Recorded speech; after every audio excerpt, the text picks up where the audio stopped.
Quelle est la mission de celui qui fait de la théologie? Eh bien, je dirais qu'elle peut se résumer à 3 points. Premier point, quand il connaît Dieu, qu'il le connaît véritablement, intimement, par la théologie qu'il fait, et qu'il connaît aussi le prochain, il se met à l'aimer davantage. La vraie théologie, c'est pas d'accumuler des concepts culturels, c'est une connaissance de Dieu, du prochain, pour mieux les aimer. Donc, premier point, celui qui connaît de cette façon-là aime davantage, c'est la première finalité. Deuxième finalité, l'amour du prochain.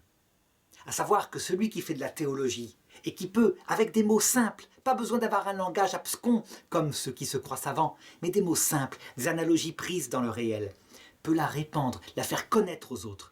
Il les aide à mieux aimer Dieu. Parce que celui qui apprend à connaître Dieu l'aimera lui aussi davantage. Certains appellent ça, avec mépris, un travail de vulgarisation. Les meilleurs théologiens, comme disait saint Thomas d'Aquin, sa somme de théologie était pour les débutants parce qu'elle était compliquée. Les meilleurs théologiens, ce sont ceux qui savent le faire passer au peuple. Et saint François d'Assise l'avait remarqué chez saint Antoine de Padoue. Lui qui n'aimait pas la théologie avant de rencontrer saint Antoine, s'est mis à l'aimer lorsqu'il a vu les mots simples qu'il utilisait. Il savait faire passer la connaissance au peuple. Troisième mission, lorsqu'il y a des problèmes qui ne sont pas résolus, et il y en a parfois de très importants, le théologien, il va chercher, mais pas de n'importe quelle façon.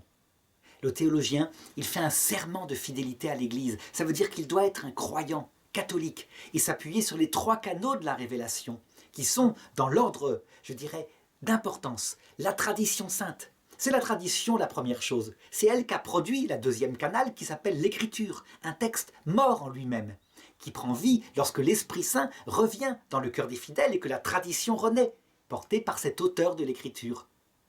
Et évidemment, comme il est très difficile de distinguer ce qui est l'Esprit Saint et ce qui est notre esprit, le 3e canal, c'est le magistère, à savoir le ministère théologique de Pierre et de tous les papes et de tous les conciles unis au pape qui ont tranché sur ce qui était vrai dans une interprétation, sur ce qui était faux. Eh bien, le théologien, appuyé là-dessus, lorsqu'il y a un problème qu'on n'arrive pas à résoudre, comme par exemple actuellement le sort des bébés morts sans baptême, des millions d'enfants avortés.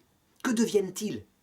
Eh bien, le théologien, il va proposer des solutions en essayant de garder tous les dogmes. Alors, ça devient simple, et c'est une mission exaltante. Prenons cet exemple des enfants, puisque les dogmes disent que personne ne peut rentrer au paradis s'il ne meurt pas baptisé. D'autre part, comme un autre dogme dit que les limbes provisoires, il ne parle pas des limbes éternelles, existent, mais que Vatican II précise, nous devons tenir que Dieu va proposer son salut à tout homme, donc que les limbes éternelles ne peuvent pas exister. Et c'est ce que le pape Benoît XVI a bien indiqué en 2007. Cette théorie de saint Augustin est périmée. Eh bien, on peut deviner ce que deviennent les enfants. Dans le passage qu'est la mort, qu'on pourrait appeler les limbes ou le shéol, ils sont projetés et évidemment, ils sont recueillis. Et là, il y a forcément des gens du ciel qui les élèvent, qui les font grandir. Alors qu'ils ont perdu leur corps biologique, ils n'ont pas perdu leur âme et sans doute leur psychisme, leur vie sensible qui semble survivre à la mort. Ils les élèvent. Et lorsque, un jour, ce temps leur ayant permis de progresser, ils peuvent choisir ou, hypothétiquement, refuser le Christ, ça leur est proposé.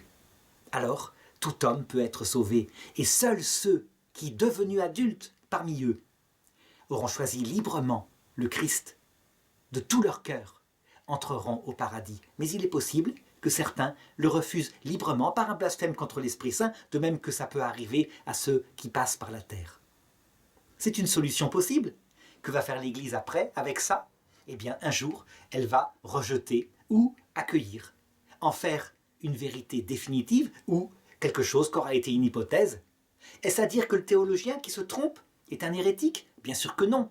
Il doit le faire en toute paix. Simplement parce que comme le dogme n'a pas été prononcé, c'est son travail. Et si sa théorie est condamnée, il y renonce et il prend celle de l'Église.